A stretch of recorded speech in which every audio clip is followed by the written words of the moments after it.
જય શ્રી રામ, જય ગૌ માતા, જય દ્વારકાધીશ.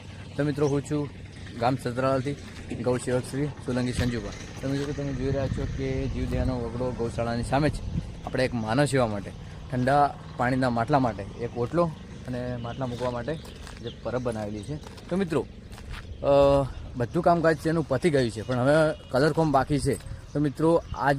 તો મિત્રો જેને પણ સાંજ સુધી આ ઓટલાના કલરનું દાતા બનવું હોય તો મિત્રો અમારા નંબર પર ગમે ત્યારે કોલ કરી શકો છો અને રૂબરૂ આવી પણ મળી શકો છો. તો મિત્રો સાંજ સુધી આ કામ જેને પણ જે આ સેવાનો લાભ લેવો હોય તો મિત્રો અમારા નંબર પર કોન્ટેક્ટ કરજો. અને મિત્રો જેને પણ જે માટલાઓનું, સ્ટીલના લોટાઓનું ને સ્ટેન્ડનું જે દાન કર્યું હોય તો મિત્રો ફટાફટ હવે લાવી દેજો, કેમ કે ઉનાળાની ઋતુ ચાલુ થઈ ગઈ છે તો આપણે હવે પરબ ચાલુ કરી દેવાની છે. તો મિત્રો બધા ખાસ ધ્યાનમાં લઈ અને ફટાફટ જે દાન કર્યું હોય એ લાવી દેજો.